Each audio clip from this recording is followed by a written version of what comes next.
Dominant Protector. Credit to the author. 171 hanggang 80. Ang mga pangalan po na nandito ay galing sa mga name generator. Kaya kung meron man pagkakatulad sa mga pangalan ng totoong tao o lugar, ito ay tunay na hindi sinasadya. Madaling araw na nang ginaisang siya ng ringtone ni Terence.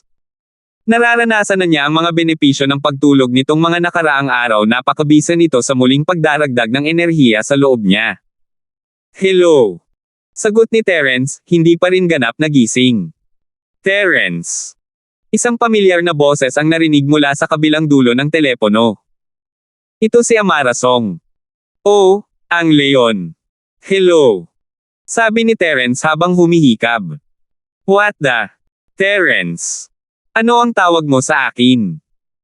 Sabi ni Amara, agad na sumabog sa komento ni Terence. Naglakas loob ako sa iyo na sabihin ito muli. Hindi sinasadyang itinakda ni Terence ang palayaw na iyon para kay Amara mula lamang sa mga unang impresyon nito sa kanya. Ang babae ay may marahas na personalidad, kung tutuusin. Hindi niya maiwasang hindi sinasadyang mailabas iyon ng kalahating gising, gayunpaman. Og. Panaginip lang, nakikipaglaban ako sa isang leon. Sabi ni Terence, bahagyang pinagpapawisan habang gising na gising. Ang palayaw ay hindi isang bagay na dapat niyang ipaalam kay Amara. Umiling si Amara, wala sa mood na pag-usapan ang bagay na iyon, kahit na alam niyang niloloko lang ni Terence ang kanyang sinabi. May oras ka ba? Para saan? Tanong ni Terence.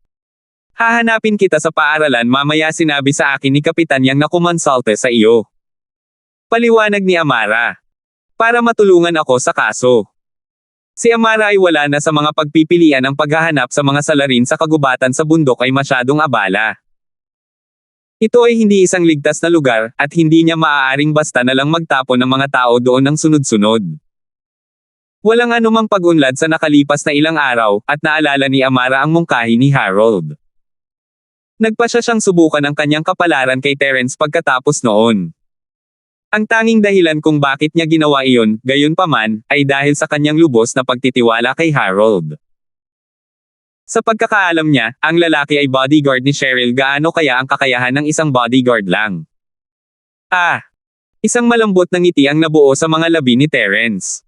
Kaya nagpasya siyang tawagan ako pagkatapos ng lahat. Oo naman, pero kailangan mo muna akong bigyan ng leave. Hindi naman ako pwedeng lumampas sa school palagi, di ba? Sa lahat ng oras. First time kong hihilingin sa'yo, okay? Asar na sabi ni Amara. Anong kinalaman sa akin ng paglaktaw mo sa klase? Nag-skip ako kahapon dahil kay June bro, and I'm skipping today because of you. I'm skipping school so much cause of police force, right? Sabi ni Terence. June bro. Captain Yang. Kumurap si Amara, hindi inaasahan na hiniling din ni Harold si Terence kahapon. Kung tutuusin, walang dahilan para magsinungaling si Terence tungkol sa ganitong bagay. Noong una, ito ay isang bagay na isang tawag niya sa telepono mula sa pag-alam sa katotohanan, at hindi niya pinagdudahan ang pahayag ni Terence dahil doon. Sige, kakausapin ko ang iyong din tungkol dito. Oo naman. Hintayin mo ako sa kalye ng pagkain malapit sa paaralan, kung gayon wala masyadong tao doon kapag umaga. Sabi ni Terence, bumangon sa kama at naghahanap ng damit na isusuot. Binalak niyang pumasok sa paaralan kasama sina Cheryl at Yasi ngayon, dahil madalas siyang lumiban sa klase at lahat. Walang sasabihin si Zillian tungkol doon, ngunit wala siyang intensyon na magkaroon ng napakaraming espesyal na pribilehiyo. Kung tutuusin, estudyante pa rin siya.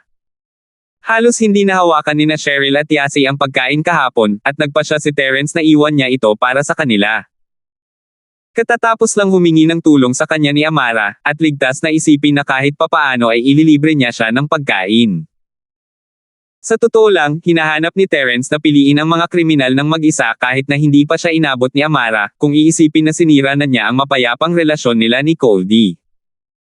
Wala nang dahilan para iwasang mainas ang lalaki, at mas mabuti kung aalisin muna niya ang mas maliliit na salik na ito. Nag-iwan siya ng note para kay Cheryl, na nagsasabi sa kanya na may gagawin ulit siya ngayon.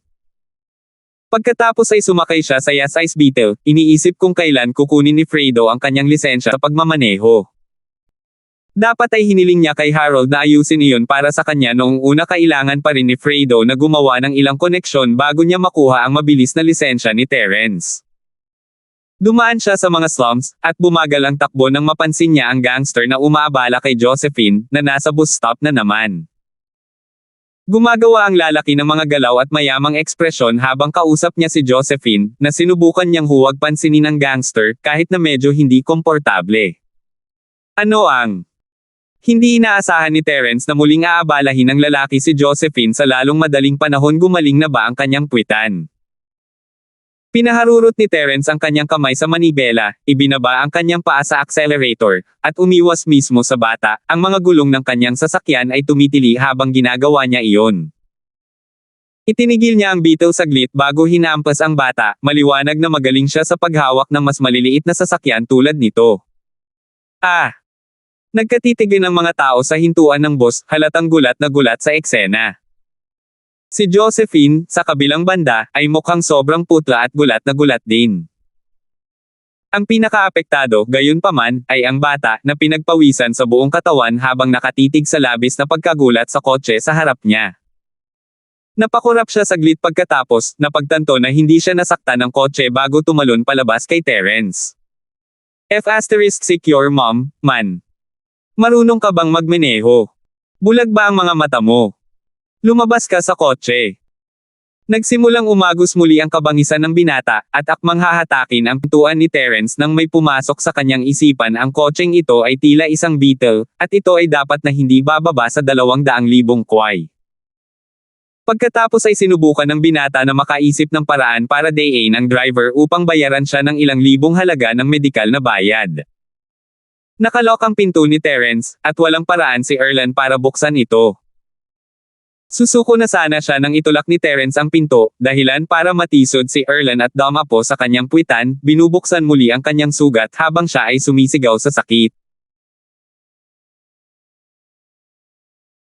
Oh! Mukhang hindi pa gumagaling ang puwet mo sa akin. Akala ko nakalimutan mo na kung ano ang pakiramdam ng mahulog sa bus. Sabi ni Terence, medyo malupit habang nakaharap sa lalaking nakaupo sa kanyang puwitan. Ikaw yun.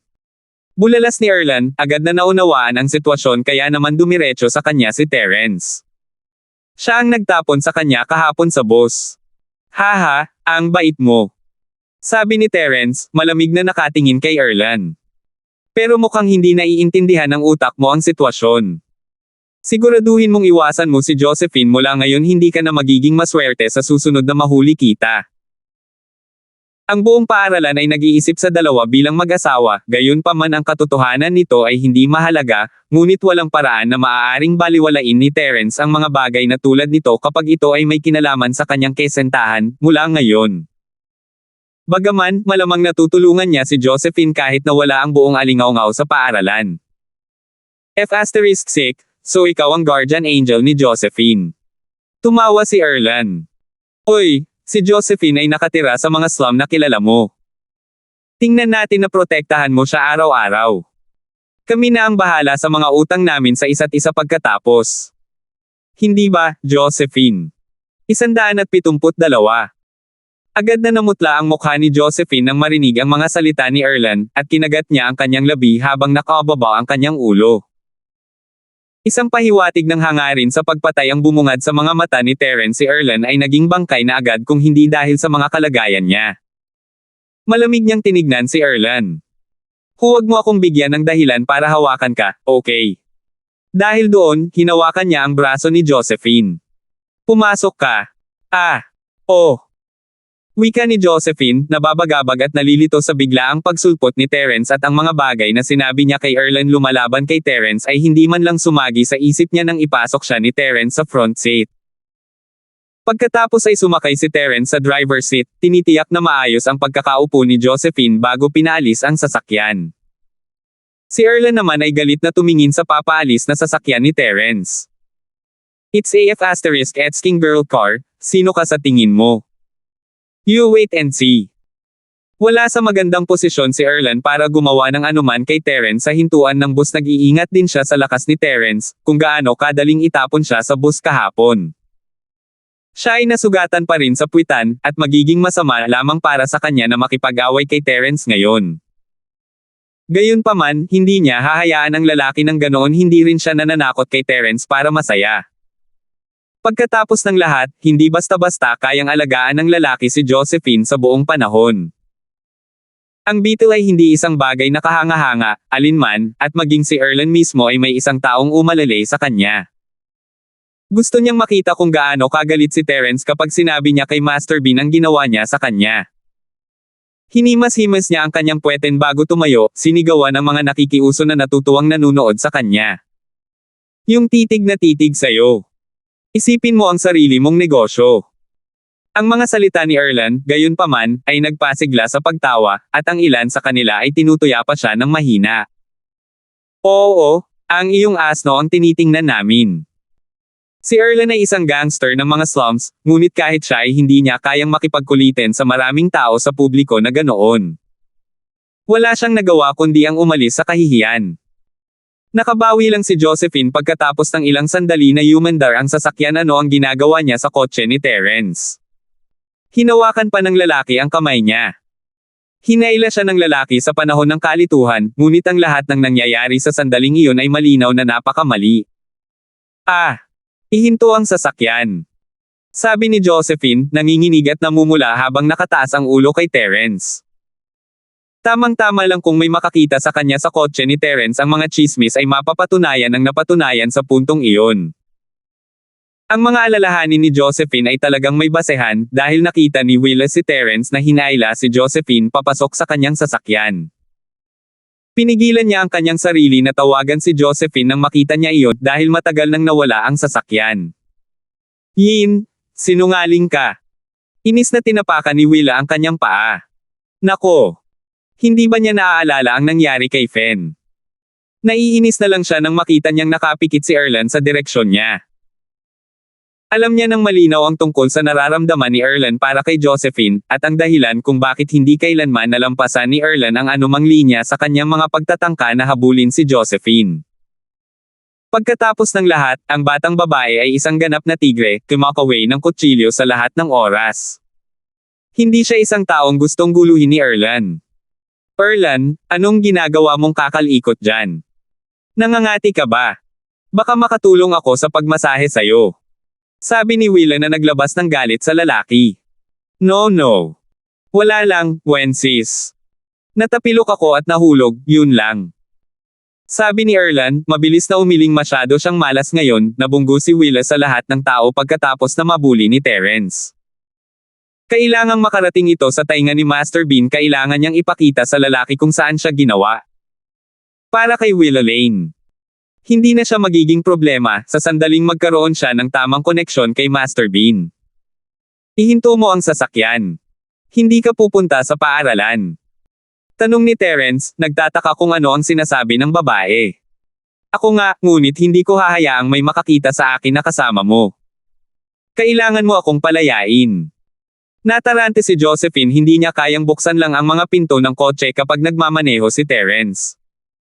May gagawin ako ngayong umaga, kaya hindi ako papasok sa paaralan, ihahatid kita sa Food Street.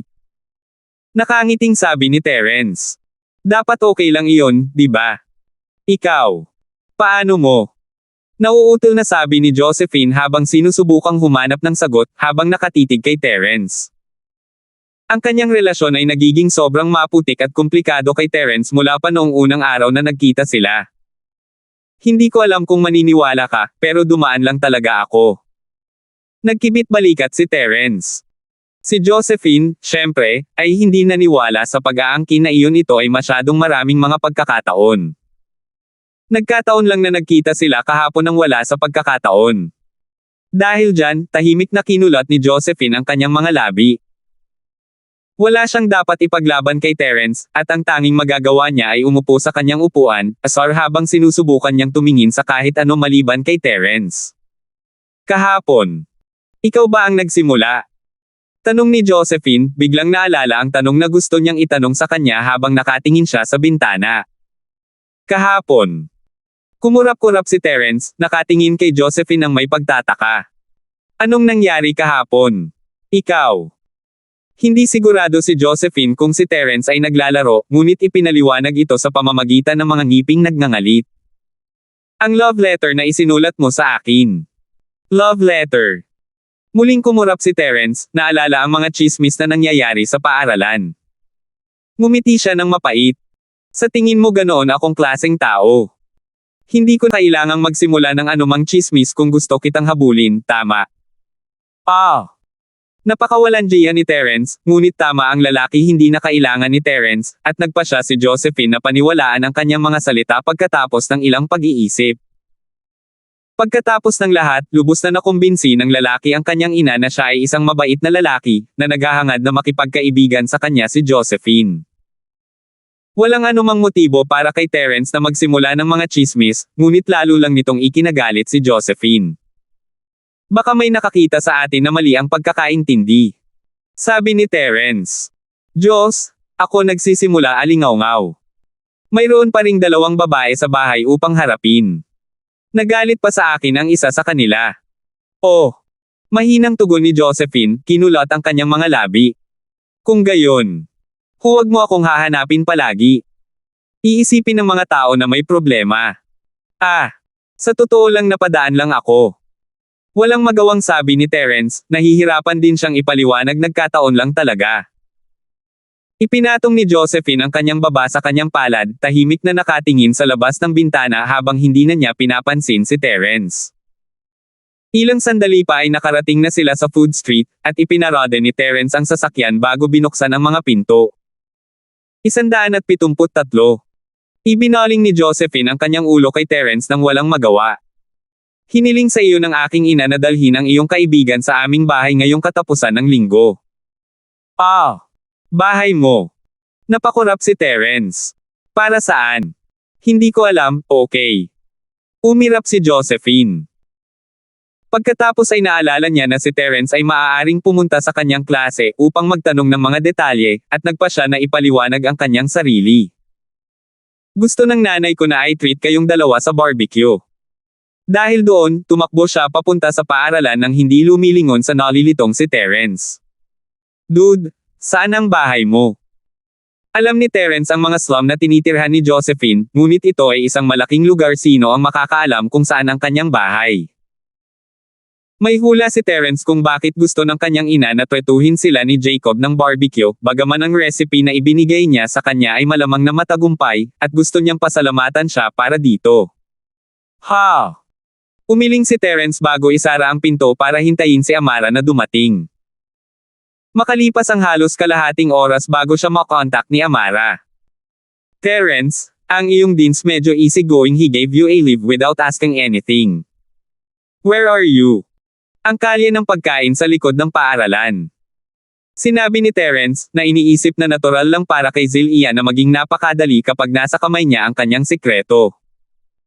Malamang na sinabi sa kanya ni Amara kung bakit niya hinahanap si Terence sa una, masyadong. Sige, doon ka na lang. Sabi ni Amara bago ibinaba ang tawag.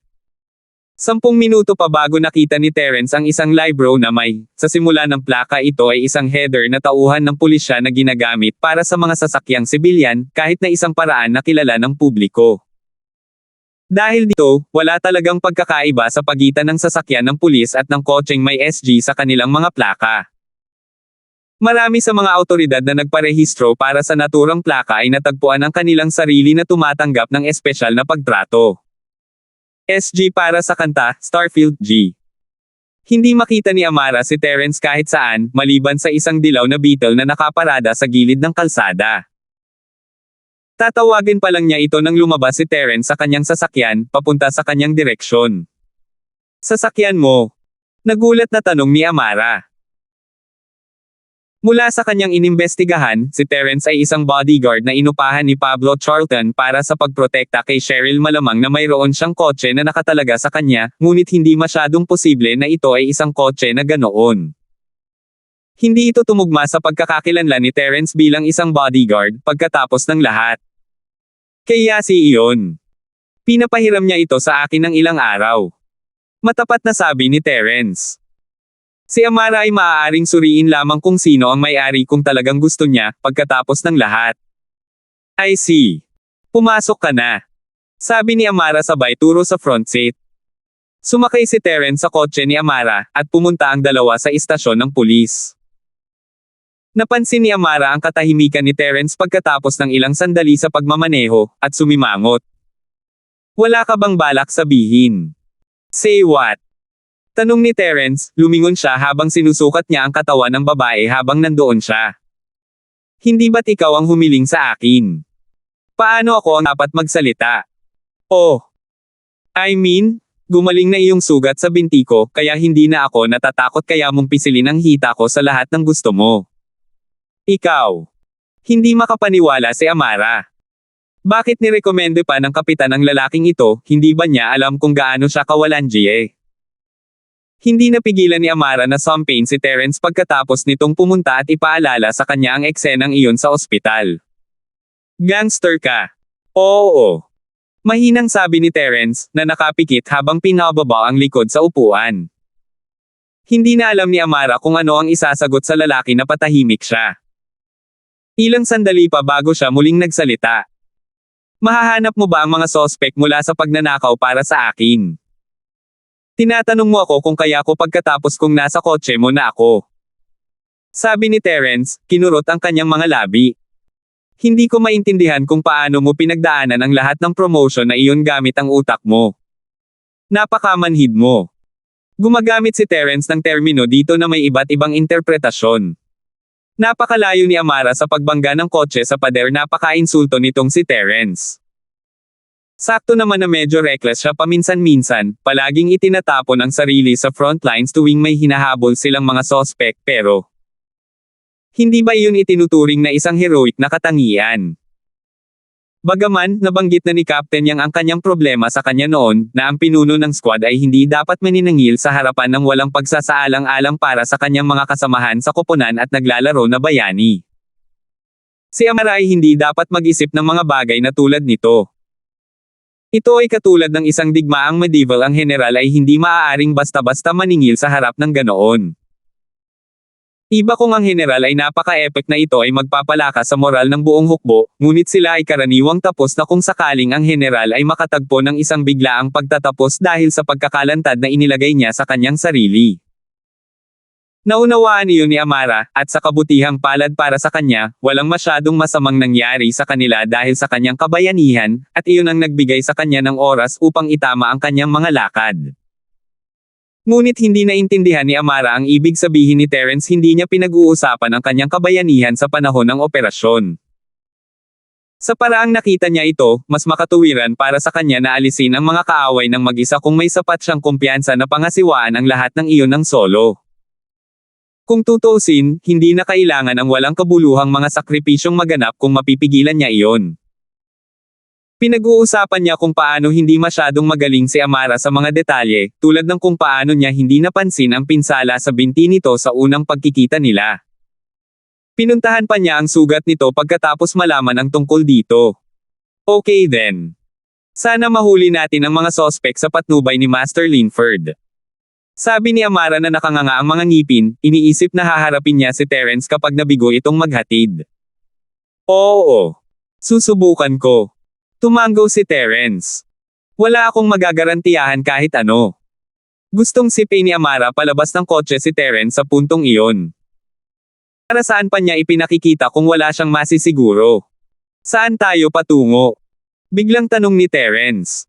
Police station, para pag-usapan ang approach natin. Paliwanag ni Amara. No need for that. Tere na sa search area mo. Sabi ni Terence, umiling-iling. Alam niya ang kanyang mga kakayahan sa kanyang sarili, wala itong pagkakaiba kung pag-usapan nila ito hindi. Madaraman niya ang kanilang presensya kung talagang nasa lugar na iyon ang mga sospek. Pagkatapos ng lahat, ang mga talakayan ay magiging isang pag-aaksaya ng oras kung wala sila doon sa unang lugar. Ha! Bulalas ni Amara, natigilan. Tayong dalawa lang. Natatakot ka ba? Tanong ni Terence habang nakatingin kay Amara, ayaw niyang malaman ng maraming tao ang kanyang kakayahan. Ang tanging dahilan kung bakit niya tinutulungan si Amara sa una, pagkatapos ng lahat, ay dahil sa pagkakasangkot ni Harold. Hindi niya kailangang ipaliwanag ang relasyon nila ni Harold kay Amara, ngunit hindi niya tatanggihan ang babae kung si Harold ang nagrekomenda kay Terence sa kanya. Sa kabilang banda, si Terence mismo ay naghahanap upang hukayin ang mga sospek walang dahilan upang magpigil ngayong ang mga bagay ay nagtungo sa timog kasama si Goldie. 174. Natatakot? Siyempre hindi. Nag-anunsyo si Amara, kumukuha ng pain kahit alam niyang sinabi ito ni Terence para hikayatin siya dahil lang sa nakakairita nitong mga salita. Si Amara ay isang special ops instructor at natural lang na hindi siya natatakot. Pagkatapos ng lahat, makakaalis siya sa isang masikip na lugar kahit gaano pa ito kalala. Si Terence naman. Hey. Kung pipilitin mo. Kung tungkol kay Amara, medyo malayo pa ang lalakbayin ni Terence bago niya maabot ang kanyang level. Ang lalaki ay may magagandang galaw, ngunit hindi pa siya dumaan sa propesyonal na pagsasanay, at wala siyang anumang karanasan sa buhay o kamatayan sa nakaraan. Walang sabi-sabi na si Terence ang dapat mag-alala sa halip na si Amara. Kay Tara na. Sabi ni Terence, hindi pinansin ang marahas na reaksyon ni Amara sa kanyang panunuya. Si Amara, sa kabilang banda, ay hindi inaasahan ang kakulangan ng reaksyon mula kay Terence, pakiramdam ng kanyang mga salita ay hindi talaga nakakarating sa kanya. Hindi kaya na-acknowledge ng gayang proclamation niya or something. Hindi kaya napuri niya ng konti ang katapangan niya. Ayon sa footage na nakuha namin mula sa pamamahala ng sentral na lungsod, mayroon kaming sapat na batayan upang kumpirmahin na ang mga sospek ay nagtago ng kanilang sarili sa kagubatan ng bundok na iyon. Paliwanag ni Amara habang pinipigilan niya ang kanyang galit. Nahanap din namin ang kanilang sasakyan sa malapit, at natuklasan namin ang mga bangkay ni Baldy at Maynard sa abandonadong warehouse doon. Ang mga sospek ay may malaking halaga ng pera, ibig sabihin, matutuklasan sila sa mga paghinto ng inspection kung tatangkain nilang umalis sa lugar. Napagpasyahan namin na mananatili sila sa kanilang mga pinagtatularkens kung ang pera ay napakahalaga sa kanila. Okay, so sinasabi mong makakatakas sila kung itatapon nila ang pera? Tanong ni Terence sabay tango. Oo, pwede mong sabihin iyon. Sabi ni Amara. Bagaman, kung gagawin nating makuha ang perang naiwan nila, ang kaso ay halos kalahating nalutas na, at mas magiging madali sa mga pasanin na kinakaharap ko. Pwede kong hanapin yung mga tao kung andito pa sila, pero yung cash. Hindi mo naman ine-expect na hahanapin ko yun para sa'yo, diba? Tingin mo isa akong police hound. Sabi ni Terence, pinaikot ang kanyang mga mata. Ang tawag ng kapitan mo sa sarili niya ay asong-aso. Maaari mong hilingin sa kanya na subukan iyon.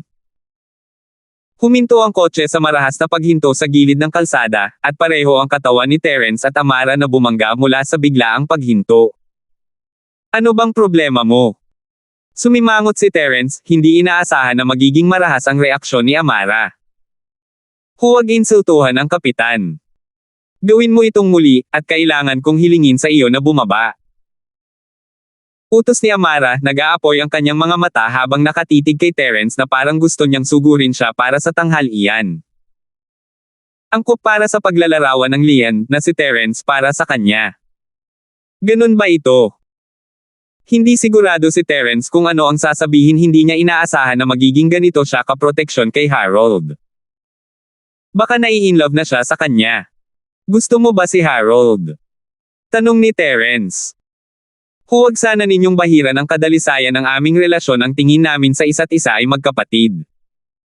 Same time na itinuwid ni Amara.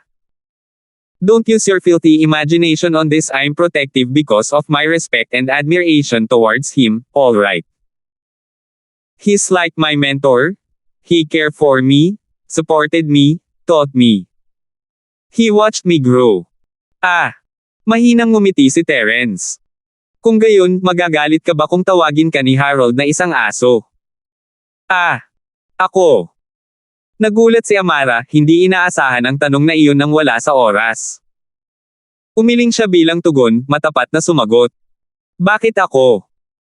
Halos guro ko si Harold, natural na natural para sa kanya na magbiro sa akin ng ganoon. Iniwan ito ni Terence ganoon din noong unang sumali si Harold sa kanyang Special Ops team. Ang kanilang relasyon ay may parehong kadalisayan na sinasabi ni Amara. Pinagmasdan niya ang paglaki ng lalaki, at ang ugnayan niya kay Harold ay naging mas malalim kaysa sa nabuo ni Amara sa kanya. Ang uri ng pagkakaibigan na nabuo sa isang setting na tulad ay hindi mapapalitan. Dahil dito, ngitian ni Harold ang pagsaway ni Terence kahit itinuro niya ang kanyang ilong habang ginagawa iyon. Habang si Terence ay tumayo para sa kanyang mga kasamahan sa koponan sa harap ng mga tagalabas, hindi siya naging madali sa kanila kapag nag-lecture o nagpapagalit. Naalala pa niya ang badass na si Harold na napagalitan sa pag-iyak ng kanyang bagong kapitan, isang batang mas bata sa kanya. Natural, hindi ito isang bagay na maaaring ibunyag ni Terence kay Amara. Sige, naiintindihan ko hindi na ako magsasabi ng ganyan. Tumango si Terence. Pero maaari mong tanungin si Harold mamaya kung gusto mo. Hindi niya. Isip. Napakurap si Amara, hindi lubos na nauunawaan ang gustong sabihin ni Terence. Ang kanyang propesyon ay naging mas sensitibo sa kanya, at matagal nang may hinala tungkol sa relasyon ni Harold at Terence. Tila may hindi masabi na lihim na pagbubuklod sa kanilang dalawa, ngunit hindi niya naisip na ito ang kanyang lugar para mag-imbestiga o magtanong tungkol doon kung tutuusin, si Harold ang lalaking iginagalang niya ng lubos. Mayroon din siyang lubos na pananalig sa karakter ni Harold, hindi niya kailanman isasama ang kanyang sarili sa masasamang tao. Ngunit tila sa kanya ay talagang mayroong isang bagay sa pagitan ni Terence at ng kapitan, isang bagay na hindi niya maintindihan. Naintriga ito sa kanya, at bagamat hindi lang niya matanong ang kapitan, ayos lang kung tanungin niya si Terence tungkol dito. Medyo may tiwala siya na may makukuha siya kay Terence. Baka nag-overreact ako. Sabi ni Amara habang pinaandar muli ang sasakyan, nag-init ang mukha niya sa lamig na ipinakita niya kanina. So Terence, magkakilala ba kayo ng kapitan? Siling ni Amara. I guess, pero sobrang tagal na. Hindi ko na talaga maalala. Malamang hindi ko siya makikilala kung hindi niya ako tinawagan noong araw na iyon. Si Terence ay talagang kalmado na nagpapaliwanag sa sitwasyon, ngunit ito ay isang paliwanag na hindi maniniwala si Amara. Hindi mo maalala. Naalala ni Amara na mas masaya ang kapitan kaysa sa pagsira sa isang mahirap na kaso sa sandaling nakilala niya si Terence. Walang kabuluhan ang paliwanag ni Terence, ang kagalakan ng kapitan ay nagmula mismo sa kanyang puso, at maliwanag na ito ay sapat na matindi para sa mga hindi magkakaugnay na pangungusap na lumalabas sa kanyang bibig. Ganun ba? Paano kayo nagkakilalang dalawa? Tanong ni Amara na nagpatuloy sa kanyang pagtatanong. Hindi ka ba tinuruan ng mga nakatataas mo na huwag magtanong ng mga bagay na hindi mo dapat itanong? Balita ko special ops instructor ka dati, asan ang ugali mo, alam mo. Sabi ni Terence, agad na tinatakan ang lahat ng tanong ni Amara. Confidentiality, tama ba? Hindi nakaimik si Amara, anong confidentiality? Ang lalaki ay hindi kahit na bahagi ng puwersa ng pulisya, at hindi rin siya bahagi ng hukbo. Ano ang dapat panatilihing confidential? Hindi naman ganoon kaseryoso na pag-usapan kung paano niya nakilala si Harold, kahit na siya ay naging kapitan ng pulisya, hindi ba? Sige, kung ayaw mong pag-usapan. Sabi ni Amara, muling pinaglalaroan ang mga kamay ni Terence. Hindi man lang operation o ano, hindi ko alam kung ano ang pinagtatularkens mo. Well, sasabihin ko sa iyo kung magiging hipag kita, o kapatid ni Harold. Sabi ni Terence, nakangiti habang nakatingin kay Amara. In case you don't remember, the Avalon Ian called the wife or GF of their brothers, close friends, sis-in-law. Hindi na alam ni Amara kung ano ang nangyayari. Sis-in-law. Ate. Anong kalokohan ang sinasabi ni Terence, sino ba ang kausap niya? 175. Yung sis-in-law mo. Ikaw ba sino? Sino kapatid mo? Kapatid ng kapitan. Hindi alam ni Amara kung ano ang nangyayari sa puntong ito. Tinatawag ko si Harold na June bro. Nakangiting sabi ni Terence. Tinawag mo siyang June bro. Napakurap si Amara nang mapagtanto niya ang sinasabi ni Terence, kaya tinawag niya si Harold na June bro, dahil kapatid niya ito. Hindi ba siya naging nakababatang kapatid ni Harold? Namula ang mukha ni Amara. Ano bang problema mo? Sisipain kita palabas. Matagal na panahon na mula nang may nang-aasar at nanliligaw sa kanya ng ganoon si Terence ang una, at hindi ito ang unang beses na ginawa niya ito sa kanya. Hindi makapaniwala si Amara sa kanyang pinagdadaanan, pinabababa ng Diyos ang lalaking ito para lang sa panggugulo sa kanya. Look, Miss Song, ang sinasabi ko lang itong tungkol sa amin ni Junbro ay hindi ko basta-basta masasabi kahit kanino. Dalawa lang yan kung gusto mong malaman. Focus on driving kung hindi mo gusto. Nagbibiro si Terence, ngunit ito ay isang paraan para pigilan siya sa pagsisiyasat. Hindi niya magagarantiya na hindi niya hahayaang lumabas ang anumang bagay nang hindi sinasadya, pagkatapos ng lahat, at mas mabuti kung ilalagay nila ang paksa sa likod ng mga ito. Sige, itigil mo na yung mga palusot mo. Huwag mo akong sasabihin kung ayaw mo. Sabi ni Amara ng M habang patuloy sa pagmamaneho, papalapit sa kagubatan. Inihinto niya ang sasakyan sa paanan ng bundok. Hinaranggan ng mga pulis ang pasukan sa paanan, at ang ilan sa mga naka-duty na opisyal ay pumunta sa kotse ni Amara nang makita ito. Bumaba si Amara sa kotse kasama si Terence habang binabati niya ang mga opisyal. Kanta ng kapitan. Isang pulis ang bumati pagkatapos ng pagsaludo. Ano ang sitwasyon sa itaas? May nangyari ba? Tanong ni Amara. Hindi. Sumagot ang opisyal, umiling-iling. Walang umaakyat o bumaba ng bundok. Sige, aakyat ako dyan para tingnan. Sabi ni Amara, hindi masyadong positibo na may matutuklasan siyang bago. Ikaw ba mismo ang aakyat, Captain? Sabi ng opisyal habang nagtataka niyang nakatingin kay Terence. Ito kaya ang maalamat na nobyo na narinig niya. Ang isang Amara ay nasa sabik na maglingkod sa ospital. Pinalaki ng opisyal si Terence bago tumango sa sarili ang binata ay isang magandang nobyo, ngunit. Ano ang plano ng kapitan na gawin siyang mag-isa sa bundok? May mga kriminal pa rin doon, hindi ito lugar para sa isang date. Aakyat ako kasama si Terence. Sabi ni Amara habang nakaturo kay Terence. Alam ko na. Tiniyak ng opisyal na matindaan ang pangalan ng kasintahan ito ay medyo tiyak sa puntong ito. Ngunit isang tanong ang nagtagal, ano nga ba ang plano ng dalawang iyon na gawin doon? Kung gayon, mangyaring mag-ingat, Kapitan. Kailangan mo ba ng ilang mga lalaki na susundan ka doon? Sabi ng opisyal, nag-aalala pa rin para kay Amara. Babae pa rin siya, kung tutuusin, vice captain man o hindi. Hindi na kailangan iyon. Sabi ni Amara, tinatanggihan ang mungkahi. Sinabi ni Terence na silang dalawa lang ay sapat na, kung tutuusin. Malaking talo sa kanya kung si Amara ay magdadala ng mga lalaki sa kanila sa puntong ito. Nakilala ng opisyal ang pagpupumilit ng kapitan, at tumabi siya habang pinapanood ang mag-asawa na umaakyat sa bundok. Mukhang masyadong nagmamalasakit sa iyo ang iyong mga kasamahan sa koponan. Sabi ni Terence, nagulat. Medyo maganda ang reputasyon mo sa police force, ha? Ano sa tingin mo? Sabi ni Amara, pinaikot ang mga mata. Kung tutuusin, ako ang numero 1 babaeng manlalaban sa libreng labanan sa buong estado. Dahil doon, ipinagmalaki ni Amara ang kanyang dibdib maliwanag na isang karangalan na lubos niyang inisip. Oo. Number 1 ka rin sa ibang bagay. Nakangiting komento ni Terence habang nakatingin sa namumungay na dibdib ni Amara. Ano? Terence, nasisiraan ka na ba ng bait? Sabi ni Amara, malinaw na nauunawaan kung ano ang sinasabi ni Terence na may masamang tingin at maruming ngiti sa kanyang mukha.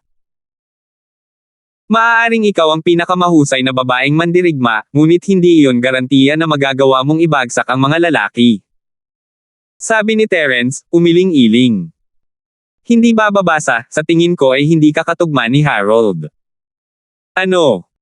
Hindi ako ka-level ng kapitan, oo, pero ang paghawak sa iyo.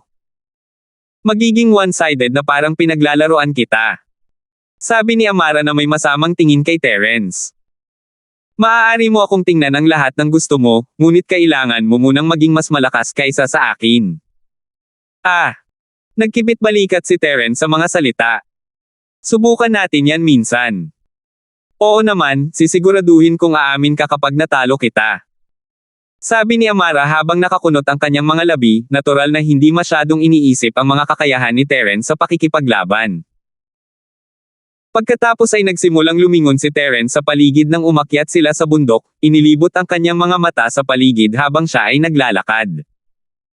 Si Amara naman ay nagtaka kung ano ang ginagawa ng lalaki. Sinusundan niya ito sa unang 2 beses na lumibot siya, ngunit patuloy na ginagawa ni Terence ang parehong bagay. Ang lalaki ay hindi mukhang coordinated kahit kaunti, mukhang gumagalaw lang siya ng walang anumang layunin, at hindi na kinaya ni Amara. Binabalik-balikan pa nga ni Terence ang mga landas na tinatahak niya noon muli kaya niyang ginugulo siya. Ano ba talaga ang ginagawa mo? Hinahanap mo pa ba ang mga sospek, bakit ka gumagala ng ganyan? Sabi ni Amara, biglang huminto sa kanyang kinatatayuan. Ako nga. Bahagyang kumunat ang noo ni Terence. Huwag kang makialam kung hindi mo nakuha ang ginagawa ko, okay? Kung gusto mong tumulong ako, tumahimik ka at sumunod. Kung hindi, aalis ako. Ikaw. Sige, sige. Gawin mo ang paraan mo, hindi ako makikialam. Sabi ni Amara, medyo asar kay Terence. Tanong lang, anong ginagawa niya, pinapagalitan siya ng ganon. Sige. Nagpa siya si Amara na titingnan niya kung ang paglalakad ni Terence ay talagang haantong sa mga sospek. Kung hindi, ipapakita niya sa kanya kung saan siya ginawa, dahil ang lalaki ay nagmungkahi ng isang tunggalian at lahat ng bagay kanina. Si Terence, sa kabilang banda, ay hindi interesado sa iniisip ni Amara na katuon siya sa mga pagbabagong nagaganap sa Jade, kahit na wala siyang garantiya na babalaan siya nito kapag nilapitan niya ang mga sospek. Kung tutuusin, ang mga kaaway na natagpuan niya na may Jade sa mga war zone ay may mas malalim na mali siya sa kanya, na nagnanais na magkaroon sila ng pagkakataong patayin si Terence. Ang mga sospek na ito, sa kabilang banda, ay walang kaparehong antas ng karne sa kanya. Pinipigilan ni Amara ang kanyang pagkadismaya habang sinusundan niya si Terence, na para sa kanya ay naglalakad pa rin ng walang patutunguhan. Nagpasya siya na ilalabas niya ang lahat ng pagkabigo na iyon sa isang suntok kung aminin ni Terence na wala siyang mahanap. Nagsisimula pa ngang magtaka si Amara kung bakit inirerekomenda ng kapitan ang isang tulad niya sa kanya noong una. Si Amara ay hindi kasing kakayahan ni Harold sa aspetong ito ng gawaing pulis, ngunit mayroon siyang tamang kaalaman sa recon at mga pamamaraan sa ilalim ng kanyang sinturon. Matagal na siyang special ops instructor, pagkatapos ng lahat. Maaaring nag-specialize lang siya sa hand-to-hand combat, ngunit mayroon din siyang sapat na kaalaman sa recon. Si Terence ay tila naglalakad sa isang random na pattern, ganap na naiiba sa anumang alam niya tungkol sa reconnaissance. Parang may hinihintay siyang milagrong magaganap. Nasa kalagitnaan siya ng pag-iisip nang mapansin niya si Terence na naglalakad patungo sa isang bangin, isang dead end. Hoy, anong ginagawa mo? Yung gilid, dead end. Binilisan lang ni Terence ang kanyang mga hakbang, walang balak na sumagot ng kahit ano. 176. Hoy! Anong ginagawa mo? Nagsisimula ng magpanik si Amara. Si Terence ay umabot na sa gilid, halatang walang planong huminto. Okay lang kung hindi mo sila mahanap, huwag kang gagawa ng katangahan. Hindi kasalanan ni Amara ang pag-aakalang kay Terence. Kung tutuusin, ilang sandali lang ay nahulog na ang lalaki sa bangin. Ito ay malinaw na pagpapakamatay. Wala na lang ibang paliwanag sa bilis niyang maglakad. Natakot ba ang lalaki na guluhin siya kapag sinabi niyang wala siyang mahahanap? She did act pretty cross with him. Was he planning to ending things here and now? Hindi inisip ni Amara na nasa karakter ni Terence ang magpakamatay ng ganoon lang, base sa kanyang kalmadong saloobin tungkol sa halos lahat ng bagay. Walang paraan na matatakot siya sa kanya, sa nakita niya sa lalaki. Ngunit ang katotohanan at kabigatan ng sitwasyon ay nasa kanyang harapan, at may kailangang gawin si Amara. Nang hindi sumagot, pumunta si Terence sa gilid ng bangin bago huminto. Fu! Nakahinga ng maluwag si Amara nang maabutin niya si Terence. Anong balak mo? Tinatakot mo ba ako? Tahimik lang na nakatayo doon si Terence, nakapikit ang mga mata. Hey! Nakataas ang kilay ni Amara. Hindi ka naman galit sa akin, di ba? Lalaki ka, di ba? Huwag kang magalit sa ganito ha. Nasa baba sila. Sabi ni Terence, idinilat ang kanyang mga mata at tinamaan ng kanyang sapatos ang lupa sa gilid, na labis na ikinabahala ni Amara. Dude, ingat. Anong sinasabi mo? Tanong ni Amara, hindi naiintindihan ang mga salita ni Terence. Ang mga sospek nasa baba sila. Sabi ni Terence. Og. Nagdilim ang mukha ni Amara sa pahayag. Hindi mo sinusubukang sabihin sa akin na ang mga sospek ay nasa ilalim ng bangin, ikaw. Sila ay nahulog sa kanilang kamatayan. Buhay sila. Sabi ni Terence, umiling-iling. Ang Jade ay hindi tumugon sa mga patay na tao. Buhay. Huminto si Amara, hindi inaasahan na akala niya ay may random na dahilan ang ibinabato sa kanya ni Terence, nagbabalak na sabihin sa kanya na ang mga sospek na hinahanap nila ay bumagsak sa kanilang kamatayan. Nasa ilalim ng aking mga paa, hindi sa ilalim ng bangin. Sabi ni Terence, muling tinapakan ang kanyang paa habang nagpapaliwanag. Ibang bagay ito, ang ibig sabihin nito ay mayroong isang kuweba sa ilalim ng bangin na ito. Kuweba. Napakurap-kurap si Amara habang sinusubukang kunin ang pag-angkin sa loob, may kuweba sa loob ng bangin. Ito ay isang hula. Sabi ni Terence. Maaari kang magpadala ng isang tao upang suriin ito. Si Terence ay napakahusay na umakyat sa bangin ng walang kamay, ngunit walang intensyon na gawin iyon. Pagkatapos ng lahat, natapos na niya ang kanyang gawain na hanapin ang mga sospek para kay Amara. Mas gugustuhin niyang ilihim ang kanyang kakayahan. Pagkatapos ng lahat, ang pag-akyat sa isang bangin na walang ganoong kagamitan ay isang tagumpay na inaasahan ng mga tao sa antas ng mga espesyal na ops, kahit na ang mga sinanay na propesyonal ay nahirapan sa pag-scale ng hindi nakamap na lupain na tulad nito.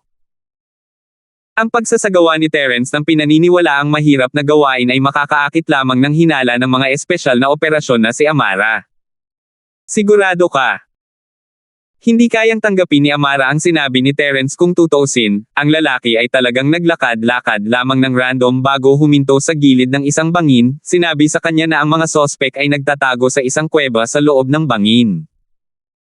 Natural lang na pagdudahan ang pag-aangkin, kahit sino ay mahihirapang paniwalaan. Sigurado ako. Malamang. Tumango si Terence, iniisip na ang Jade ay hindi pa nagkakamali. Tumatanggap pa rin siya ng malalakas na senyales mula sa Jade, kung tutuusin. Tila ang mga taong naging masama sa kanya ay naitala sa Jade anuman ang antas ng mali siya na mayroon sila. Hintayin mo ako, pagkatapos bababa ako para tingnan. Sabi ni Amara pagkatapos tumingin sa bangin, hinihimas ang kanyang mga kamay habang naghahanda siyang bumaba dito. Nahirapan pa rin siyang paniwalaan na nasa ilalim nila ang mga sospek. Sa tingin ko hindi mo dapat. Payo ni Terence. Hindi niya minamaliit si Amara, ngunit tila hindi masyadong ligtas para sa kanya na harapin ang 4 hanggang 5 armadong kriminal ng mag-isa. May mga baril sila. Fine, minsan lang ako maniniwala sa'yo. Sabi ni Amara, sumuko sa ideya. Gusto niyang makita kung nagsasabi ng totoo si Terence sa lalong madaling panahon, ngunit hindi katumbas ng halaga ang panganib. Paano kung ang mga sospek ay talagang nasa ibaba? Siyempre dapat, bakit pa ako nandito kung wala ka?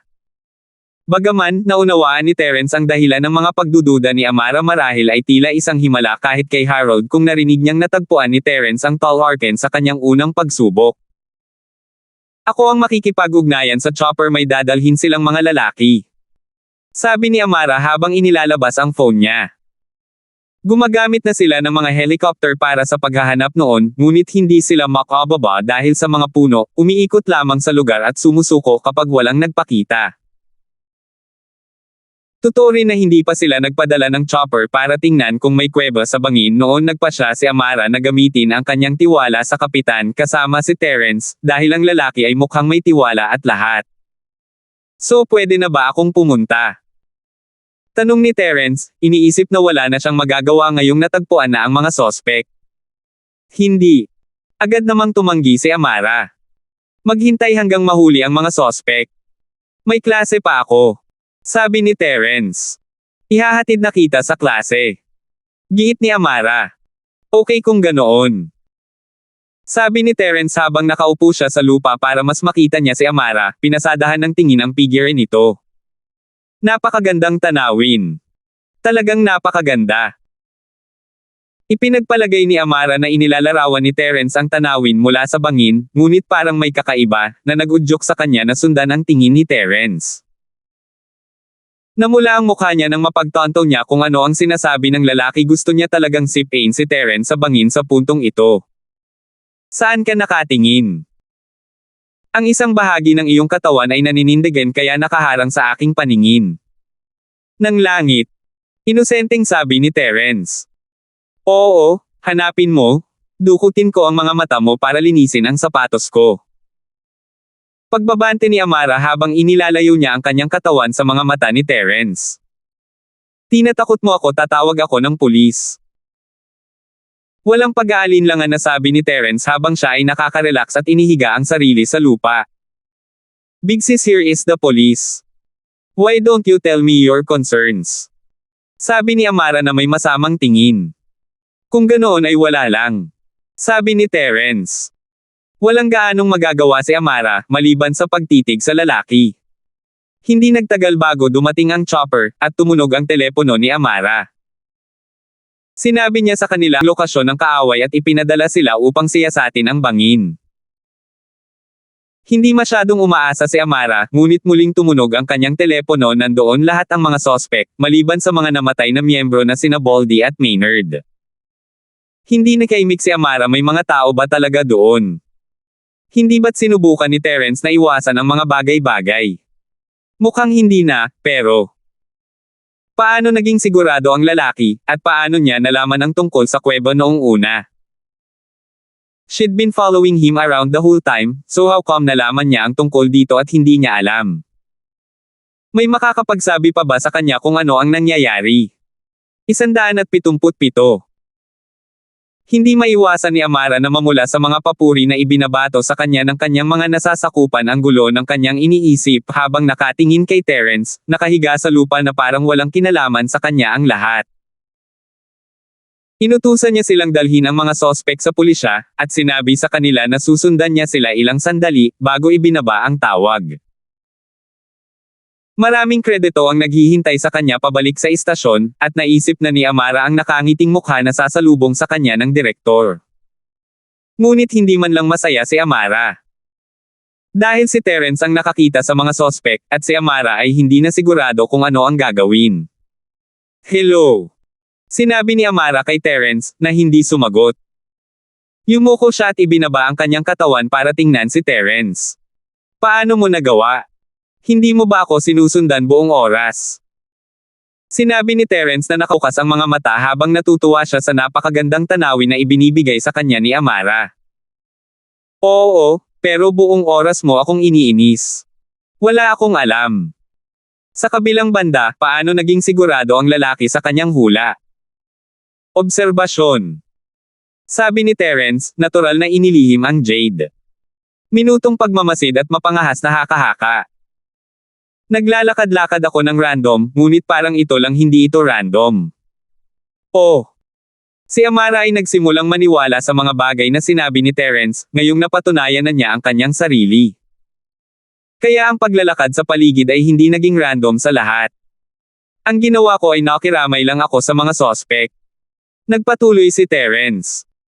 Noong sila na mismo ang umakyat sa bundok, ginawa nila ang ginawa ko, luminga-linga sila, random na naglalakad habang naghahanap ng tall orcans. Kung tutuusin, hindi naman sila mga tao na gagamit ng logical methodologies na ginagamit mo, kasi unlike you, hindi sila mga professional. So I simply put myself in their shoes. What would I do if I were them? I moved around aimlessly, getting my good spot. Mga pasyalan sa lugar na malamang na hindi napapansin ng mga tao, isang lugar kung saan karamihan sa mga tao ay hindi kailanman iisipin na maghinala. Dahil kung ako ay isang kriminal sa pagtakbo, pupunta ako para sa panganib at magpapadala ng isang tao upang suriin ang bangin, tingnan kung mayroong isang kuweba sa loob nito, kung gayon ay magtatago ako doon kasama sila. Ginugugol ang aking oras ng medyo mapayapa hanggang sa matapos ang lahat. Ganito mo ginawa. Parang kalokohan itong argumento, ngunit nagbigay ito ng kaunting insight sa mga bagay na ginawa ni Terence kanina.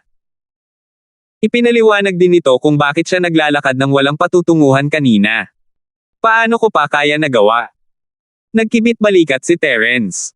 Nakita mo ba akong gumagamit ng anumang high-tech na kagamitan? Hindi. Tumanggo si Amara habang naniwala sa sinabi ni Terence sa kanya. Ngunit kailangan kong sabihin ito ay isang matapang na haka-haka. Hindi mapangahas, ito ay lohikal lamang.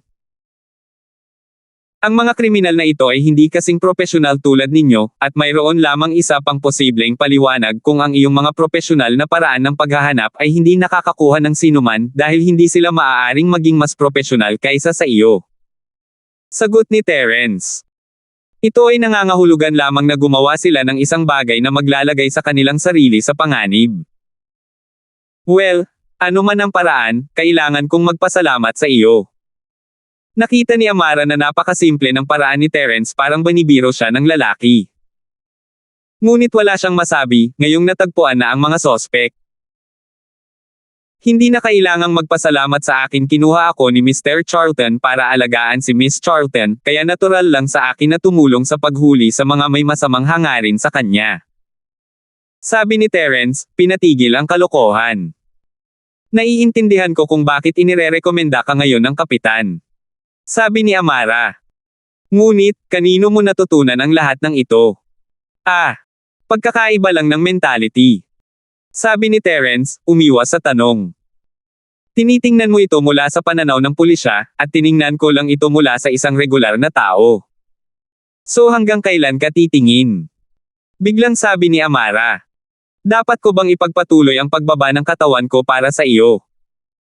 Dapat ko bang i-undo din ang mga butones? Ubo-ubo.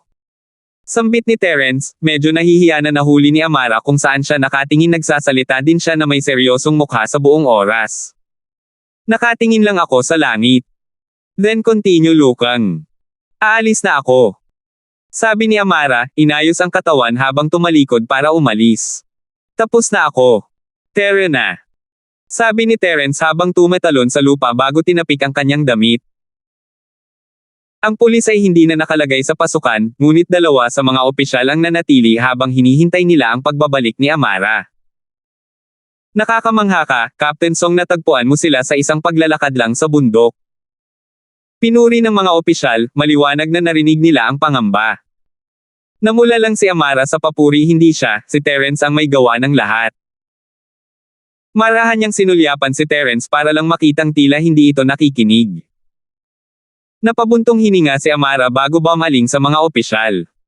Sige, bumalik muna kayo sa istasyon. May aasikasuhin pa ako. Naiintindihan ko, Kapitan. Sabi ng mga opisyal bago sumakay sa kanilang mga sasakyan. Pumunta si Amara sa kotse, kung saan naghihintay si Terence sa kanya.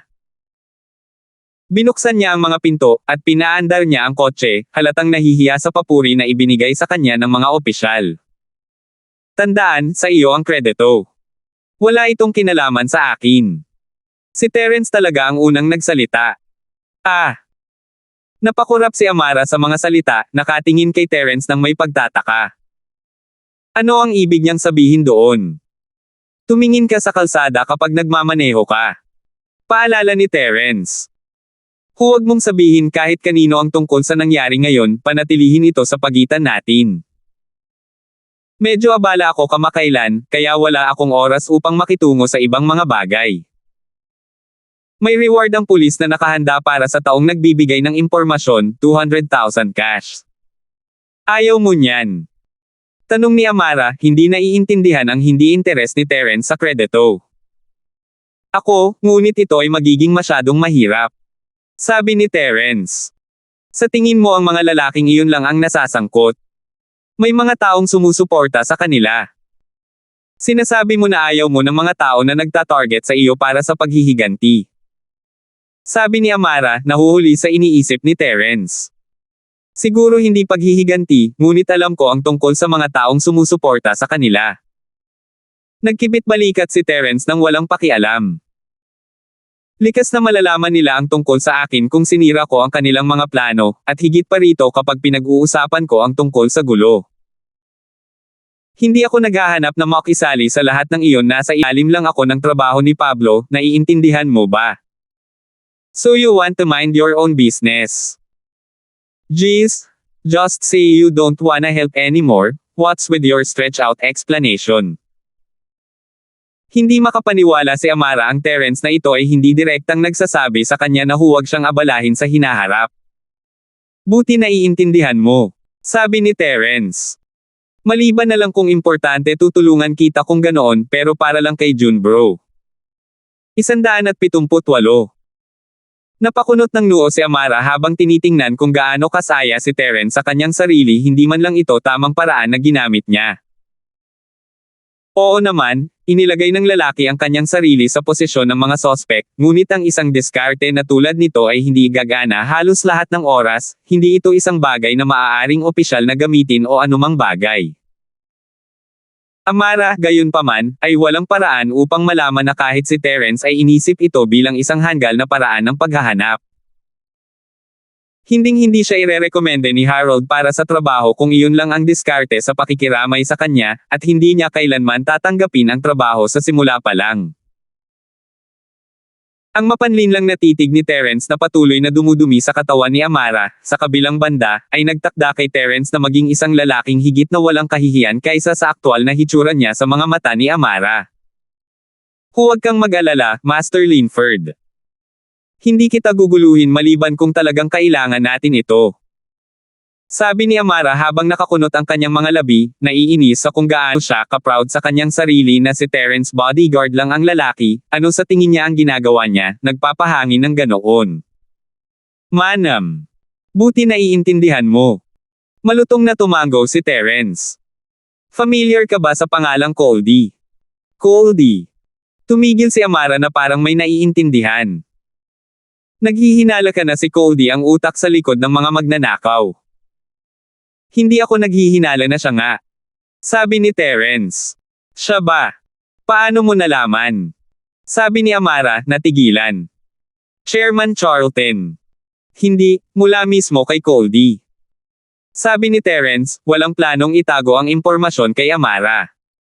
Kung paano niya ito nakita, mas kailangang makipagtulungan ni Amara, mas mabilis siyang madadala ng pulis. Makakatipid ito sa kanya ng problema kung nangyari iyon. Si Coldy mismo. Sinabi niya ito sa iyo. Tinitigan ni Amara si Terence ng kakaiba, nakitang medyo kakaiba ang sinasabi ni Terence. May proof ka ba? Sinubukan niya akong i-recruit sa kanyang tabi kahapon. Paliwanag ni Terence. Siya ay isang kinatawan na nagsasalita tungkol sa mga kita, iyon lang ang nakuha ko mula sa kanya. Tinanggihan ko ang kanyang alok, at para sa ebidensya wala akong anumang bagay, ito ang aking salita laban sa kanya. Ang lalaki ay tunay na bastos, masyadong, na parang ang mga pulis na tinutunton ang buong bagay pabalik sa kanya ay ang huling bagay sa kanyang isip. So siya pala. Humigpit ang pagkakahawak ni Amara sa manibela. Naimbestigahan ko na siya dati, pero sobrang lumalaban ang taong nasa likod niya ay sobrang lakas. Kahit si Kapitan Yang ay hindi nakayanan, pabayaan ako. Halatang galit si Amara habang nagsasalita, ngunit hindi niya masisisi iyon. Pagkatapos ng lahat, ito ang unang kaso na kinuha niya mula noong siya ay lumipat, isang kaso na kinasasangkutan ng lalaking sumusuporta kay Coldy. Walang naging maayos, at nagkaroon ng maraming pagtutol na nakasagabal sa mga pagsisiyasat ni Amara para bang may isang hindi nakikitang kamay ang tumutulak sa kanya, sa ibabaw ng pressure na nagmumula sa lahat ng direksyon, na pinipilit si Amara na sumuko sa kaso. Ito ay naging isang tinak sa puso ni Amara, ngunit naunawaan niya na ang mainit na dugong pagnanasa ay hindi sapat upang makitungo sa isang lalaking tulad ni Coldy. Masyadong tuso ang tao, na ang mga negosyo ay nakalubog sa parehong mundo ng batas at krimen. Walang kahit kaititing na ebidensya laban sa kanya, at wala talagang magagawa si Amara. Sino ang lalaking sumusuporta sa kanya? Tanong ni Terence. Walang pakialam si Terence sa background o posisyon ng isang tao, ito ay isang bagay na lubos niyang binaliwala. Noong panahong iyon pabalik sa Africa, halimbawa, nang iligtas niya si Terence mula sa isang general mula sa kanyang kuta. Pinasabog niya ang mga testicle ng anak ng general sa pamamagitan ng isang sipa, ngunit ni isa sa kanila ay walang nang ahas na magsalita. Mayroon siyang mga hukbo at armas, na parehong walang epekto kay Terence. Kung tutuusin, talagang walang makapigil kay Terence na bisitahin sila, isang bagay na madali niyang napatunayan sa unang pagkakataon na dumaan siya. Maaari silang magalit kay Terence, at mag-isip tungkol sa paghihiganti sa lahat ng gusto nila, ngunit ang katotohanan na si Terence ay maaaring pumunta at sumabog sa ulo ng kanyang anak sa susunod na pagkakataon ay nanatiling konkreto sa kanilang isipan. Napakaraming halimbawa ng mga big shot na tulad ng nahuhulog pagkatapos na harapin sila ni Terence, mga drug lord, mafia bosses. Ang taong sumusuporta kay Coldy ay hindi masyadong malakas kung gusto ni Terence na gawin ang paghahambing na iyon. Kaya niyang panasan ang tao sa mukha ng planeta kung gugustuhin niya. Galing siya sa kabisera. Hindi mo siya makikilala kahit sabihin ko sa iyo. Sinabi ni Amara nang hindi sinasagot ang tanong, maliwanag na hindi masyadong masigasig sa paksa. Oh! Si Terence, sa kabilang banda, ay napansin ang kakaiba sa emosyon ni Amara habang matalim itong nakatingin sa kanya. Parang bawal sa kanya ang topic. Mas mabuti para sa iyo kung hindi mo idamay ang iyong sarili dito. Sabi ni Amara, maalalahanin si Terence kahit minsan. Pinag-uusapan natin ang tungkol sa isang tao na hindi ako mahawakan ng kapitan o ako na para sa mismong direktor. Ilalagay mo sa panganib ang iyong buhay kung papasukin mo. Manatili ka lang sa iyong trabaho sa tagasunod. Siyempre hahayaan ko siya kung wala siyang gagawin sa akin. Ngumiti si Terence. Inilibot ni Amara ang kanyang mga mata sa pahayag, natural na nakikita ito bilang isang lang batayan na pagmamalaki. Inihinto niya ang sasakyan sa harap ng paaralan, at binuksan ang mga pinto. Tatandaan ko ang ginawa mo ngayon, babayaran kita ng hapunan minsan. Okay. Walang pagdadalawang isip na tumango si Terence. Hindi sigurado si Amara kung ano ang sasabihin, ito ay isang tunay na imbitasyon, ngunit hindi ba maaaring maging walang hiya ang lalaki at hindi direktang tanggapin ito?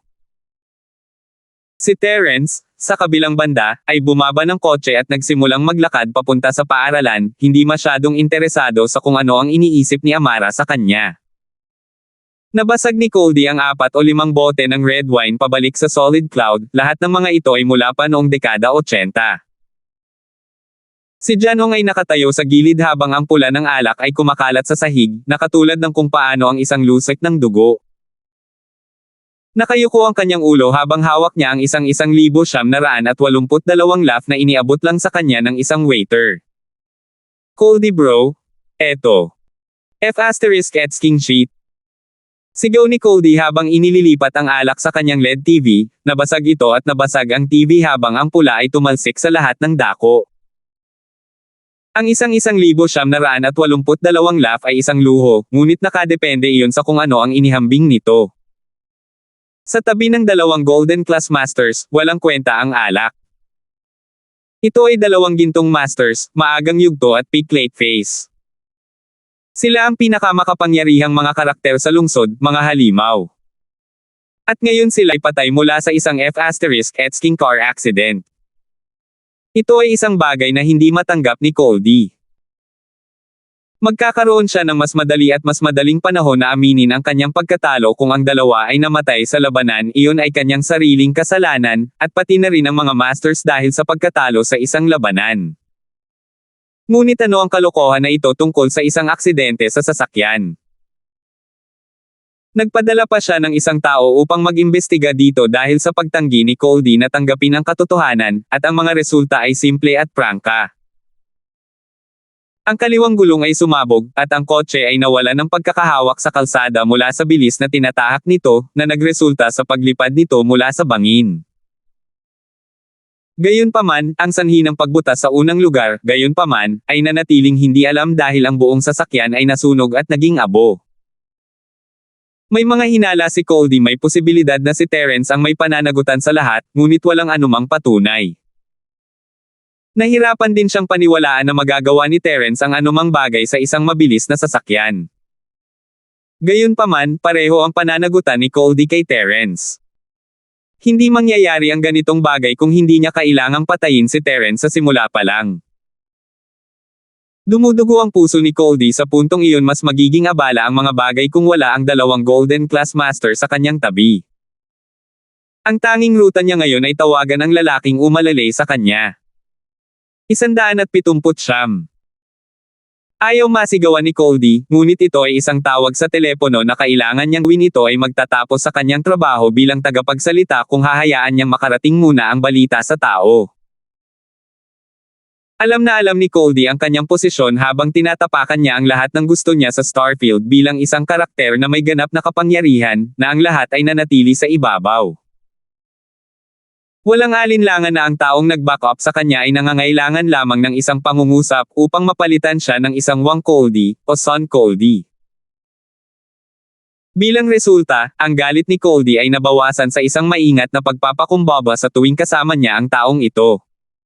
Boss! Bati ni Goldie. Magsalita ka, dali, nasa meeting ako. Isang naiinip na boses ang tumunog mula sa kabilang dulo ng telepono, ang nag-iisang tao na nagtrato kay Goldie na parang wala lang kapag may iba nang may paggalang. Boss! Joven at Jordan ay nasa isang aksidente sa sasakyan. Maingat na sabi ni Goldie. Pagkatapos ay ipadala sila sa ospital.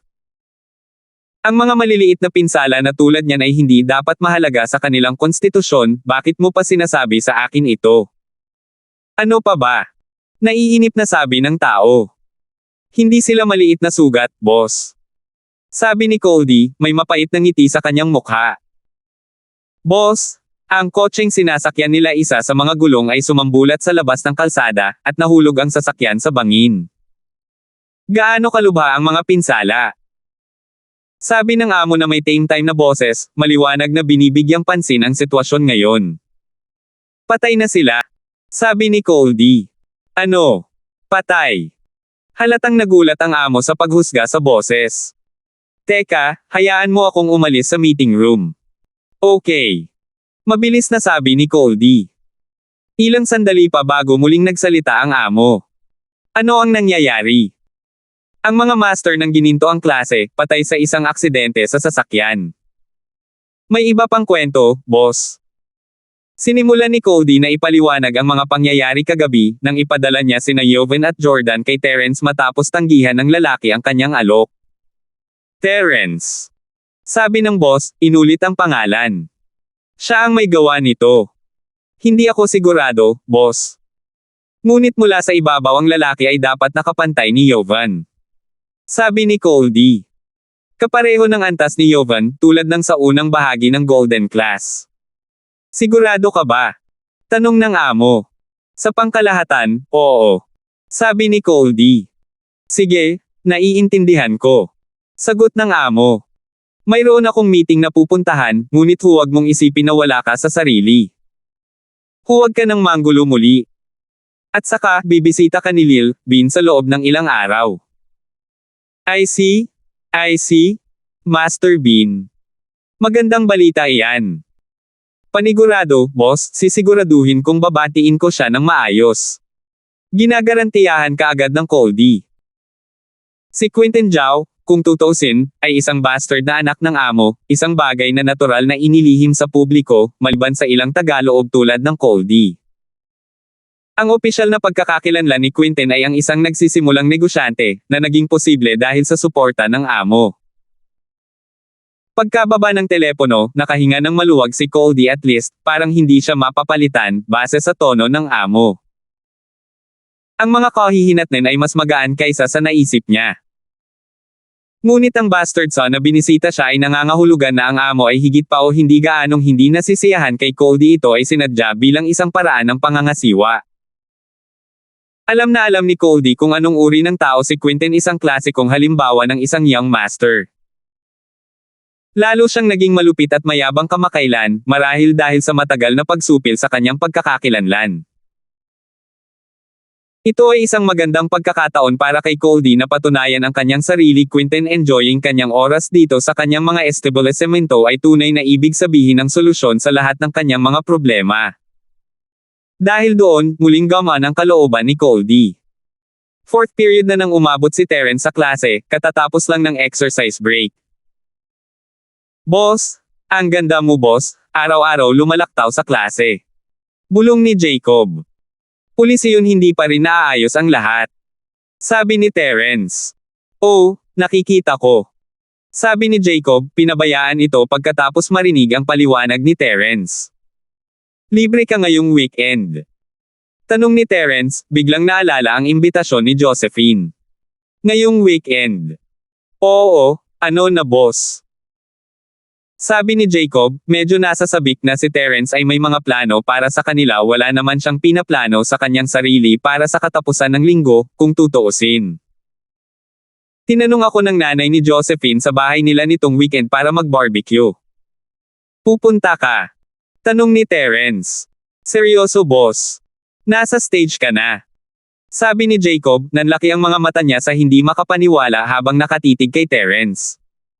Pupunta ka na sa bahay niya. Magpapatahimik ka ba? Mapait na ngumiti si Terence. Binigyan ko lang siya ng recipe, malamang na tagumpay iyon at nagpapasalamat lang siya sa akin para dito. Pupunta ka o hindi? Pupunta ako, syempre pupunta ako. Masiglang tumango si Jacob. Kung gayon, magkikita tayo ngayong weekend. Sabi ni Terence, umiling-iling sa sobrang sigla ni Jacob. Ang schedule ng trabaho ni Francine ay hindi pangkaraniwan, mayroon siyang 24 na oras na shift na may 24 na oras na pahinga sa pagitan nila. Siya ay nasa mataas na espiritu, masayang naghihintay na dumating si Terence para sa kanyang pagsusuri, masyadong ngunit isang araw at gabi mamaya at si Terence ay wala pa rin kahit saan. Bumaba siya sa tungkulin ng malungkot, at hindi maiwasang magtanong sa isang matandang kasamahan sa parehong departamento tungkol dito, nalaman na ang lalaki ay dumating para sa check-up sa huling pagkakataon. Hindi na kailangang sabihin, nadismaya si Francine, hindi niya alam kung bakit, ngunit masigasig niyang anabangan si Terence, kahit nagpapahinga siya sa bahay, excited na makduty muli. Ito ay isang bagay na hindi pa nagagawa. Dahil ba pinagtanggol siya ni Terence? O baka naman. Hindi sigurado si Francine, ngunit ang hindi pagkakita kay Terence ay naglagay ng kawalan sa loob niya. Paulit-ulit din niyang iniisip ang kanyang sugat, ang isang tama ng bala ay dapat na mas matagal bago gumaling. Sa pag-iisip na iyon, ligtas na ipagpalagay na hindi pa gumagaling si Terence, kaya bakit hindi siya dumarating para sa kanyang mga check-up? Posible kayang iniiwasan siya nito. Ang iniisip ng isang batang babae ay isang komplikadong bagay, at ang maligalig na emosyon ni Francine ay nagsimulang mapunta sa kanya. Nakita niya ang kanyang lolo na masayang nag-aararo sa looban, na tila naghahanda para sa mga pananim. Anong ginagawa mo, lolo? Tanong ni Francine habang tinatahak ang daan patungo sa courtyard. 180. Maligayang pagbabalik, Willa. Masayang sabi ni Martin habang nagpapahinga sa trabaho. Pag-aararo lamang ng lugar upang magtanim ng ilang gamot sa silangan sa kanila. Nako, maganda ang mood mo, lolo. Sabi ni Francine, pilit na ngumiti. She was in rather down spirits herself, but that didn't mean na dapat niyang sirain ang magandang mood ng kanyang lolo. It is a rare occurrence, after all. Haha, well, nakilala ko ang isang munting miracle doctor kahapon. Binuksan niya ang marami sa aking pinaka-nakakabagabag na pagkalito na na-stock ko sa field sa kalahating buhay ko. Sabi ni Martin, malakas pa rin ang kanyang kaaya-ayang kalooban mula sa pakikipagkita niya kay Terence noong isang araw. Napakagandang binata. Binata. Miracle doctor.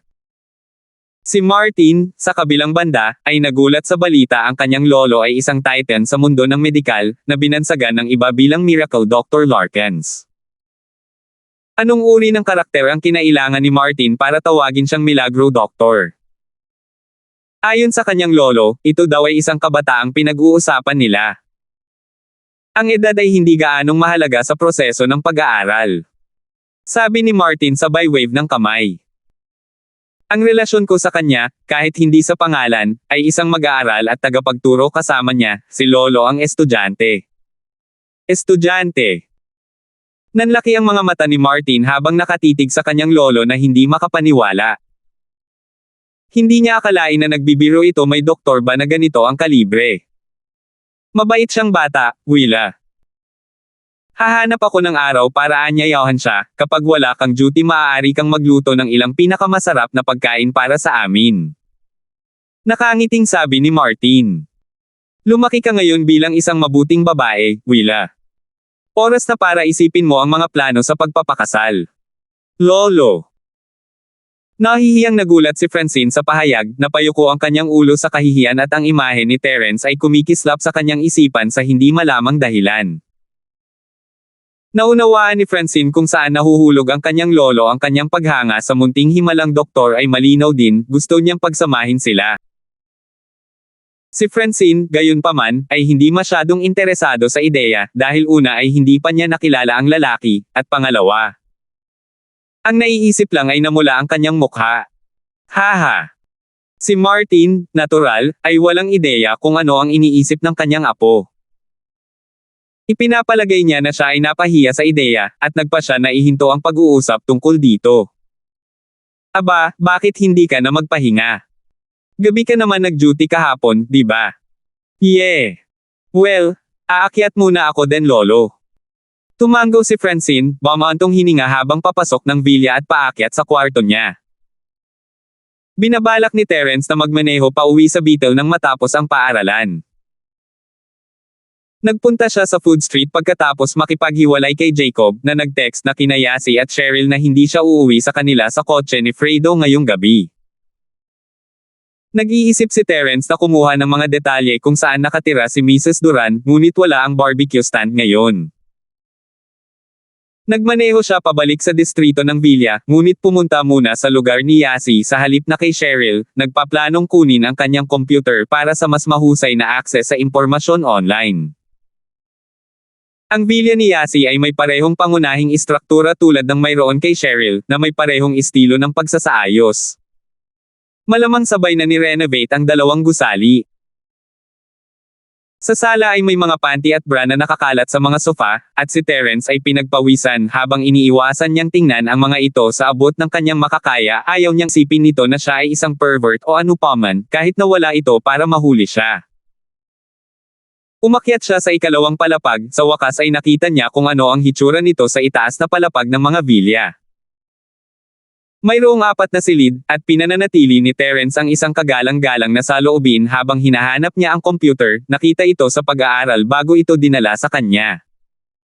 Nilock niya ang pinto ng villa bago umalis. Sinigurado niyang hindi niya hahawakan ng anumang bagay ang Miss Colton na ito ay hindi niya gustong makagulo. Hindi naman niya kailangan ng bago para sa babaeng nananakot sa kanya. Laking gulat niya, sina Cheryl at Yasi ay parehong nanunood ng telebisyon sa sala nang siya ay pumasok sa villa. Lagi silang dumiretso sa itaas pagkatapos makauwi hanggang sa puntong ito. Parehong sinulyapan nina Cheryl at Yasi si Terence bago ibinalik ang atensyon sa TV, nakitang may computer si Terence sa kanyang mga kamay. Tiningnan ni Terence kung ano ang nakalagay. Ito ay isang konsyerto, at isang magandang babae ang sumasayaw sa entablado, at si Terence ay hindi masyadong nasiyahan sa kung gaano karaming damit ang kanyang suot. Hoy, gusto mong manood ng concert na ito kasama namin? Kasama si Shu Shihan. Sabi ni Yasi nang hindi inaalis ang tingin sa screen. Oh, okay lang ako. Magsaya kayo. Sinabi ni Terence, hindi masyadong interesado sa mga konsyerto ng superstars, sadyang napakaraming negatibong balita at drama ang kumakalat sa kanila.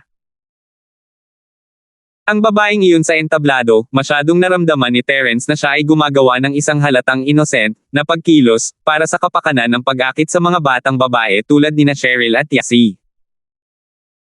Sina Cheryl at Yasi naman, hindi talaga inisip ang kawalang interes ni Terence. Ito ay idolo nila, pagkatapos ng lahat, hindi kay Terence. Dinala ni Terence ang computer sa kanyang silid at sinaksak ito, nakitang hindi nakailaw ang display ng Wi-Fi. Malamang hindi pa konektado ang linya ng Wi-Fi sa kwarto niya. Inilabas niya ang kanyang ulo sa kanyang silid. Cheryl, nasaan ang router? Walang koneksyon ang kwarto ko. Nasa itaas, gawin mo ito sa iyong sarili. Nanunood ako ng isang konsyerto. Sabi ni Cheryl, medyo naiinip habang winawagayway ang kamay. Normal lang na maputol ang linya sa silid na laging bakante. Ako. Umakyat ka. Natigilan si Terence, hindi ba siya pinagbawalan na umakyat? Ano ang may biglaang pagbubukod? Nasa ibaba ang dalawang babae, ngunit naunawaan ni Terence ang ikalawang palapag bilang isang uri ng pribadong paraiso ng dalawang babae. Hindi ka makakapunta sa kwarto namin. Mahahanap mo ang network data box sa gitna ng hagdan. General, sundan mo siya at siguraduhing hindi siya lalampas doon. Kagatin mo siya kung gagawin niya. Sabi ni Cheryl habang nakadikit ang mga mata sa screen, sobrang tutok na tutok sa concert na kahit si Terence na umakyat ay hindi na siya inistorbo. Ngunit hindi siya kasing tanga na hayaan siyang umakyat ng hindi pinangangasiwaan, kaya ang general. Bagaman, tila wala itong silbi. Napaungol lamang ng mahina si General Wilson, nanginginig ang kanyang buntot sa paanan ni Cheryl. Ano? Gusto mo rin manood ng concert? Nag-assume si Cheryl. Pervert doggy. Woof. Woof. Ungol ni Wilson, nababahala habang papunta siya sa direksyon ni Terence. Ngunit siniguro nitong panatilihin ang kanyang distansya nang makarating siya sa kinaroroonan ni Terence. Si Terence naman ay tumaas at magkahalong emosyon, kanina pa siya nakapunta sa second floor sa villa ni Yasi, pero wala nang nakatira doon, iba na. Wala lang talagang dapat ikatuwa doon. Ngunit sa itaas mismo ay ang lugar kung saan natutulog sina Cheryl at Yasi gabi-gabi.